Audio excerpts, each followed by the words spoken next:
It's me. Hi, homeschool mama. It's me. At tea time, we all read poetry. Hey guys, this is Brecky and this is Homeschooling in the Pines. Today we are talking about my most unpopular opinions in homeschooling. Several of you commented in an old video that you wanted me to do this, and I decided, I would. I did film this video a couple of days ago, and I realized I was a little bit too excited and worked up, so I'm refilming it. I do kind of look like Charlotte Mason. I'm in this weird place of like, do I grow my hair out, right? Or do I cut it off and make it short again? I don't know. Do you have any opinions? Not that I really care about what strangers say on the internet, but if you have any opinions on your favorite hairstyles, let me know. I've had everything from hair I could tuck into my jeans to a pixie cut, so I've done it all except a mohawk and like a side shave. That's a little too extreme for me. Anyways, let's talk about unpopular opinions, not unpopular haircuts. Today we're going to be doing 3 spicy opinions, 3 opinions that you may not agree with, and I want to start here with a disclaimer. You don't have to agree with me. It's okay if we have differences of opinions and perspectives. That's the joy of the internet. That's the joy of community. And one of the reasons I make videos on YouTube as a hobby that I enjoy is because I enjoy your feedback and your insights. I learn a lot and I get a lot of resources from the collaboration I have with all of you. And my hope is that you get some of that learning and collaboration from me. I also want to remind you that you are a well-regulated adult human who is in control of all of your faculties. And if you're not, if you struggle with that, this might not be the video for you. So please remember before you get worked up and write a comment, a nasty gram in my comments, that I am a real life person, just like you're a real life person. And if it's not the kind of comment that you would say on my front porch drinking iced tea with me, don't leave it in my comments. Okay?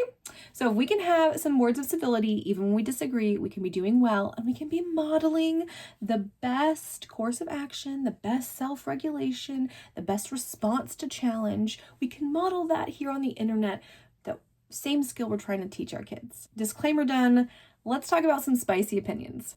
I have 3 opinions for you, and they are definitely my most unpopular ones, and I probably am only going to make 1 or 2 of these videos. They're not going to be an ongoing series, so I thought I'd just dive in with the ones that are the spiciest and the most unpopular, and probably the most controversial, although I think I have a reasonable position on all of them, but don't we all think we have reasonable positions? My first unpopular opinion is that I don't think homeschooling is for everyone. I know, that's a blasphemy, and I'm quite egalitarian. I do not think that things like race or religion or ethnicity or even the level of schooling you got to within reason is a reason to prevent someone from homeschooling, right? I don't think you need a bachelor's degree to homeschool your kids to a point.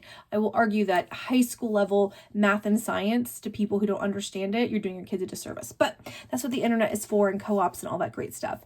The point really is all the things that people use to discriminate are not the reasons that you shouldn't homeschool your kids.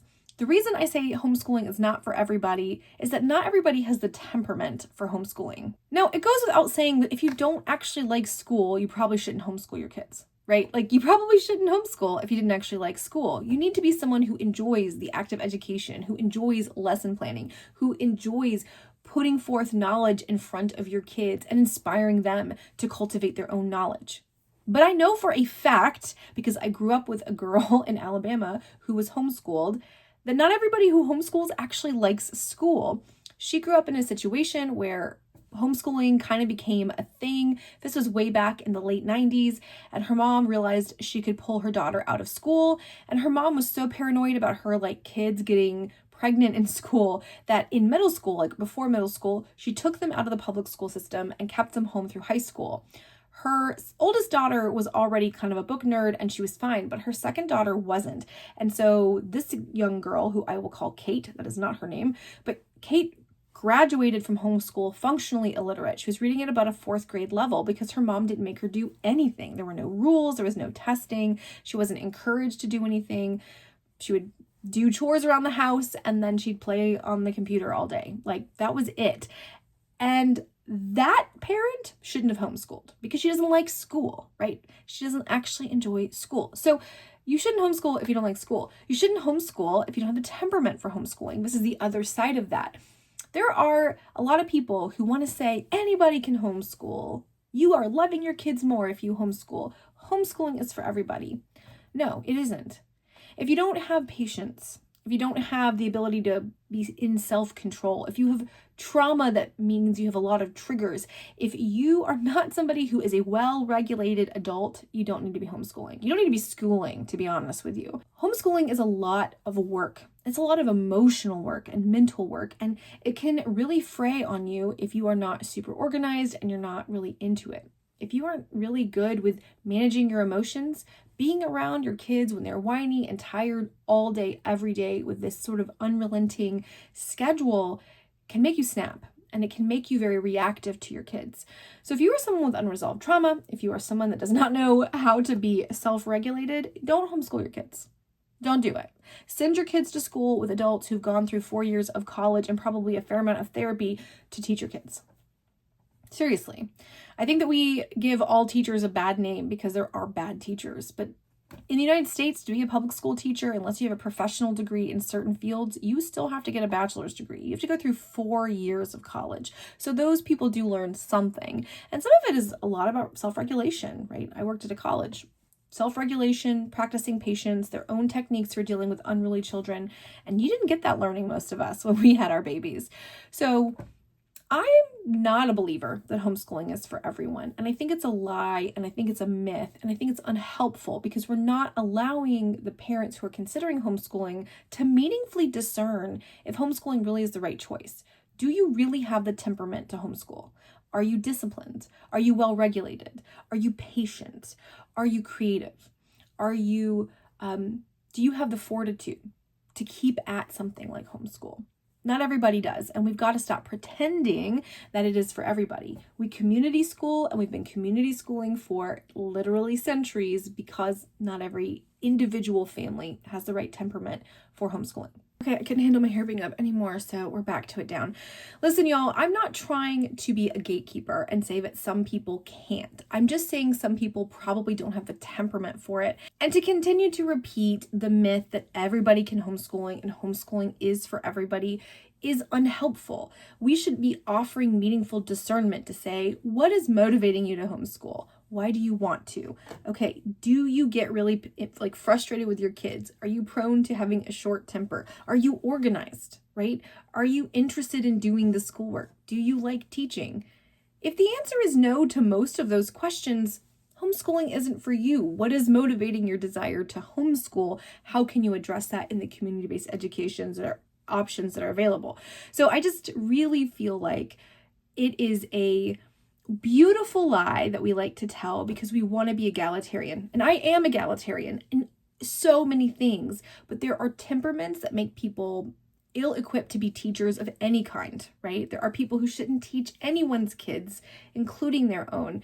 And if we are not recognizing that there literally are limitations, then it's an unfair, we're setting people up for failure, and the people who are going to experience that failure the most are the children, right? The guinea pigs in this situation, if we're not creating meaningful discernment. So I feel very strongly about this. It's one of my unpopular opinions because it is the great kind of thing at all the homeschool conventions. Anybody can homeschool, come and homeschool, find your homeschool style. Well, if you have a really short temper, or you're super disorganized, like superbly disorganized, and you won't be able to remember your kids' lesson plans, maybe this isn't the burden you need to take on. Maybe this isn't the right thing for you to do to add to your plate. You know what I'm saying? Spicy, I know, unpopular, but it's a conviction and a belief that I have. If my first opinion didn't piss you off, my second one probably will, and I will just go ahead and say, I don't know, I'm sorry or you're welcome. But my second opinion is that online unschooling is unhelpful and dangerous. Now, hear me out before you get your pitchfork, because I know unschooling is super popular. It is my belief that modern internet-based unschooling, mostly what you see on Instagram, not so much what I see on YouTube, but mostly what I see on Instagram, is not the kind of unschooling that John Holt meant when he said, take your kids out of school and do this, like, he didn't even use the term unschooling, but do a more experiential schooling. I've read John Gatto's work too, and I would argue that modern day unschooling is not what John Gatto meant either. Most of what I see in modern day unschooling is this wrong belief that people will naturally absorb all knowledge through osmosis simply by participating in life. And that is not true. Reading is a technology. Like, I know we don't think of reading and the written word as technology, but it is a technology. We know that it's a technology because not every ancient culture developed it, right? The majority of the cultures of North and South America did not develop the written word. So it's a technology that not every human civilization figured out, right? And so we know in the civilizations that did, in order to transmit the technology, they had to teach the technology. Now, are there individuals that can naturally pick up reading just by being in a hyper-literate environment? Yes. But a lot of people point to people like Frederick Douglass as one of those individuals, but he had lessons, few of them, very, very few of them, but he had preliminary lessons. And whenever he could find a sympathetic white person to give him lessons, he would take them, right? So he was taking advantage of little lessons here and there, and he had a lot of perseverance, and it took him a long time to really learn to read and to read well. And then he became a voracious reader, right? He valued it and he invested his time and energy into it. But think about the level of effort he put in when a phonics program can cut out so much of that effort and make reading a lot easier, so then you can move on to growing your vocabulary, growing your grammar. Also, a lot of these claims about picking up reading through osmosis and not having dedicated reading lessons depend on a hyper-literate society. And we live in a post-literate society. The majority of adults who are functionally illiterate and who've lost their literacy due to basically not reading at all. Everything is auditory, or they're watching things passively. They're losing their skill of reading comprehension. They're losing their vocabulary. Newspapers are written at a 6th grade reading level. And a lot of people think newspapers are challenging to read, right? We have a functionally illiterate society happening right now in the midst of where we are. And so even the claim that you can pick up reading through osmosis without any lessons depends on a hyperliterate society, and we don't have a hyperliterate society anymore. So I just really push back against this idea around unschooling, that everything you need to know, you can just add into everyday life. Another example is baking and fractions. Everyone says, well, don't worry about teaching fractions with boring paperwork, just have your kids bake a lot and they'll figure out fractions. Okay, that's great, but they're not going to multiply fractions necessarily. You'll have to build that in. See, unschooling at its best is a very teacher-intensive style of learning. Teacher intensive, you say, it's totally child-led. No. The teacher, the parent teacher, has to constantly be creating an environment that's conducive to inquiry. So you have to be doing all that baking, but then you have to be planning to multiply that baking out so you can teach how to multiply fractions, so that knowledge that's a necessary skill is built into that everyday life. You have to be adding in experiences. You got to be taking your kids on a 1.5 field trips. You have to be putting things in front of them. This is the strewing method. You have to be creating a very thoughtful and intentional environment that is piquing the kids' interests. The problem with the current understanding of unschooling is they don't see their kid as the bottleneck, but children don't know what they don't know. They may acknowledge they don't know everything, but they don't know how much they don't know. And so because they don't know how much they don't know what to ask for. So they might say, I love animals, but that's because they've never been introduced to dinosaurs, or they've never been introduced to simple machines or circuitry. And if you're not constantly, thoughtfully, meaningfully putting these things in front of your kids, you won't know what is actually going to spark their interest. In my experience of really solid unschoolers, the parents work a lot. And so when I see a lot of the online Instagram, TikTok style unschooling parents saying, oh, well, my kid will pick up reading when they're ready. We don't do math. We do math in everyday life. They just come along with me to the grocery store and I teach math that way. They are missing that one of the key components to unschooling is a extreme emphasis on experiential learning, on basically project-based learning that is curated by the student themselves. But you can only get to that place if you, the parent, have put forth a whole lot of experiences in the early years so that they can then have launching points. I worry. Again, from the girl I mentioned in that first, Kate, the girl I mentioned in the first point, she basically was like unschooled, right? She was sort of unschooled. And she can't get real job. I mean, I don't like the phrase real job because I think all labor is valuable, but she can't get a job that really pays her bills. She lives in rural Alabama. She works at a Dollar General. She cannot move up because her literacy is so poor, and she doesn't have the discipline, like the work ethic and discipline, because she was not in an environment that encouraged habits. And school, just by the act of having to turn in homework and show up, does teach these patterns. Now, we might not like them. I certainly don't. I like the idea of a little bit more freedom for my kids. I don't want them to be little factory workers. But there's a point which you can go off the other end as well and have no boundaries, and that means no discipline, and then your adult children have to teach those things to themselves, and it's so much harder. So I am not a big fan of unschooling, and I'm especially not a big fan of what unschooling is on the internet. Are there parents who do unschooling super well? Yeah, there's some of them in my co-op, and I commend the level of work and exposure they have for their kids. But they also have had phonics instruction and math instruction, and then everything else is unschooled. Like, that's the unschooling families I know. They do math and phonics because those things are taught sequentially. They go at their kids' pace and interests, right? But then everything else is totally interest-led. So those are the unschooling families that I know in real life, and they have amazing kids, but they also have parents who do a whole lot. Like, they're very hands-on. Creating environments. One of them has like circus rings in their house, right? Like, they create these environments for the kids to explore, and that's a lot of labor. For some people, it's a joyful labor. So if you're willing to do it, good. But this whole like, oh yeah, well, my kid will pick up reading whenever, and you have like an 11 or 12-year-old that's reading on a first or second grade level, not because there's a reading problem, not because there's, a struggle, but because they have parents who have not given them the tools, is a problem. Like, it's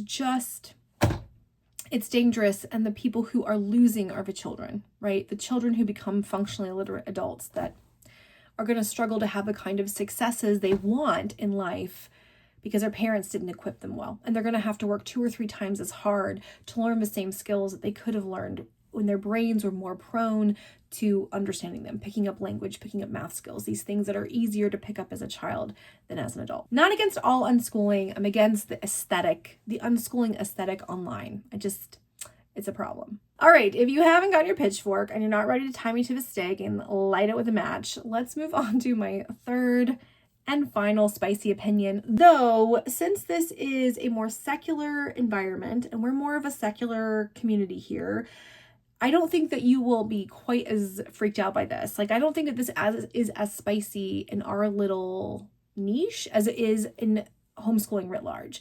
And my third opinion that's a little unpopular is that public schools aren't our enemy. Now, for a lot of conservative, traditionalist, Christian homeschoolers, that is wrong, right? Like, no, public schools are absolutely the enemy. Public schools are enemy number one. They're going to steal your Jesus. They're going to ruin your children. They're going to indoctrinate them into whatever. And honestly, on the flip side, the super leftist radicalists, the original homeschoolers of the 70s who were like, drop out. We don't want our children to become little worker bees and become factory workers and be indoctrinated by the state, right? Both sides of those belief systems are assuming a lot more influence in the system than I think is actually there, but they also are missing kind of the point. And the point is that public schools are a functional good, even if they're super broken. We need public schools. We do not have the capacity to have every single family come home and homeschool. I'm not for that at all. I'm a feminist, and women need to be able to labor for a reasonable income. And who are the majority of homeschooling parents? Women. Moms take on that burden, right? And that means we have less earning power, which means if our husband, something happens to them, if you are in heterosexual marriage, we get screwed. That's a whole different video. If you want me to talk about it, I can make a whole video about that. But the point is that public schools are a functional good. They're a utility, just like firefighters are a functional good, even if you have kind of a wonky firefighting team, even if it's underfunded, even if it's only volunteer, like, it's a common good. It's a functional good to have shared resources. And education of children is a shared resource. Now, there's a lot of structural problems with public schooling, right? I think every public school is too big. That is the single biggest problem, in my opinion, is they are way too huge. 20 students to a teacher is unreasonable. It's just an unrealistic way to structure a classroom for real success. We test kids in ways that are actually not useful. It's not useful to test children at the end of the year if you haven't tested them at the beginning of the year, because really the only progress that matters is from where they began to where they end. The only person they're competing with is themselves. And so our entire testing structure is a waste of time and energy. Totally. I believe this 100%. As someone who did assessments when I was in the university system, if you can't have a post-test, if you don't have a pre-test, you can't actually measure anything reasonable and useful to the individual if you aren't testing them in the beginning and then testing them at the end. I think that we have kids in school way too long, which goes back to the fact that our schools are entirely too big. Most of it's babysitting. I think there's just so myriad of problems. I could make a whole video about the myriad of problems, about the problems with IEPs, or teachers that don't have the skills to manage children with special needs, right? Emotional, behavioral needs. Like, there is just so many things that I can say as a public school student from my time when I was in to being a public schools parent. I've seen it. I understand. And it's not our enemy. The system that's broken might be something we want to advocate for, but the public school itself and the children who go there and the people who rely on it are not our enemy. And I see too much discourse about evil public schools and how they are the last resort and how terrible they all are. And I find it exhausting because it's an untrue, right? Just like in the beginning when I was talking about everybody should be a homeschool parent, everybody can homeschool. That's a lie. Well, every public school being evil is also a lie. There are perfectly wonderful, life-giving public schools, and there are terrible, life-taking public schools. There are perfectly wonderful, life-giving homeschools, and there are abusive, terrible homeschools too. The point is that any system can be broken. There can be good and bad in all the ways that we organize ourselves. And I believe that public school is a functional good. And it's one that we as homeschoolers really should advocate for. I think that one of the great drawbacks is that parents who are so invested in education that they want to homeschool their children, that they want to read curriculum for fun, we're the parents who aren't showing up to parents' community events. Like, we're not showing up to know who's being elected to our school board. So many homeschool parents check out on what's happening in their public school system when we're the exact kind of parent that should be paying attention, not to lord our personal beliefs over everyone, but to get a pulse on what the big issues are so that we can be better advocates for the students, even if they're not our students. If you live in the United States, you're probably still going to pay taxes to your local school, even if your children aren't enrolled. I mean, my parents were paying property taxes long after I graduated, and those property taxes were supporting all the children that were a decade, 2 decades behind me in school. That's a part of how communities work. We all pool our resources to have paved roads and to have firefighters and paramedics and to have parks and all these different things. Like, these utilities are for the common good. And you as a homeschool parent can actually be an advocate for students and for reforms and for your values, even if your kids aren't in the public schools. Is your school system facing a whole bunch of book bans? You might want to show up and say, listen, I'm a resident, I have children, I do not believe in book bans, and I want to come out here and say that even though I'm a homeschooling parent who has complete control over this, I still don't believe in book bans, right? You might want to look and see who's running for the school board. Are there really partisan people running to be on school board? And do you want to oppose those? You don't have to run for the school board, but you can certainly know and have an informed vote about the school board. If there are struggles facing your public school, maybe go listen to the hearings. Your kid may need that public school someday. Heaven forbid, truly, heaven forbid anything happen to you or your partner in raising your kids. But it takes one car accident or one bad layoff, and you may have to give up homeschooling to work and provide for the family, and those kids will end up in your local public school. So instead of ignoring them for your entire time, keep an ear to the ground, go to public hearings, listen to the plans for zoning, advocate for the things you believe in, love those kids, because the truth is your homeschooled child is probably going to work for, marry, live next to publicly schooled kids, right? Your kid is probably going to have a boss that's been publicly schooled. They're likely going to date or marry someone who's been publicly schooled. They may choose to send their own children to a public school. And if you've just abandoned this community good, if you've just said, well, I'm not in that system, so I don't care if it gets burned down, it can only hurt us. And I think breaking down this idea that public schools are inherently evil and instead say, public schools are broken because the entire system is broken. And we have the privilege to take our kids out of that system, but there are a lot of families that don't. And so while we might not crusade to fix it all because we're not in that system, we're going to pay attention to the people who are doing that work. And we're going to listen to them. And we're going to vote for people who are making the reforms that we would want to see. We're going to stand up and be against censorship in our schools, even if our schools aren't where we're sending our kids right now. Censorship in schools often bleed over to censorship in libraries, I want to add, so it's important to get the pulse on what's happening in your districts. Now, I know a lot of you are secular, and so this might not be something that feels controversial to you, but I'm in a lot of different homeschooling communities, some that are strictly secular, some that are strictly religious, and some that are a little bit of both. And the amount of rhetoric I hear about just the evils of public school, and it's irredeemable, and it's a waste, and we should burn it down, is alarming, and it's only increased in the last year and a half. Our society needs literate people. We need folks with critical thinking skills and reading comprehension. We need folks that are capable of doing higher order thinking skill jobs, right? Skilled labor, as they say. But the vast majority of families cannot afford to do education without some support from the community. And while, like I said, I have a whole laundry list of reforms that I would love to see happen as someone who went through public school and has put 2 children almost completely through the public school system in 2 different states, I want to just remind all of us homeschooling families that the public school isn't the enemy. It might be a broken system, right? It might be a system that we do not want to participate in for a lot of really good reasons, but it's not an inherently evil system. Flaws don't mean something is inherently evil. And there's a lot of people, a lot of good people that rely on that system to be functional. And I think it's important that we don't ignore it and abandon it because we may need it one day.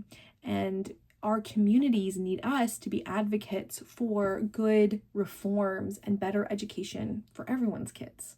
So how spicy were my opinions? Why don't you tell me by how many flame emojis? 1 emoji is not too spicy, but 5 emojis is off the charts. I want to know, was this a red hot flamin' Cheeto ghost pepper level spicy, or was this, you kind of agree, not too spicy opinions? I really do believe in all of these. These are opinions I hold pretty fiercely, and I know that they are unpopular in homeschool circles writ large, but again, our little niche is maybe a little bit offbeat from the average homeschool family. And so I'm curious, do you agree or disagree with any of these? Leave a meaningful, kind, comment down below about whether or not you agree. But also, what are some of your unpopular opinions? Do you have something that you're yes, I have an unpopular opinion too, and it is this, and you've been burning to tell somebody to have a place to state your unpopular homeschool opinion? I'd love to hear it, or make a video and let me know about it.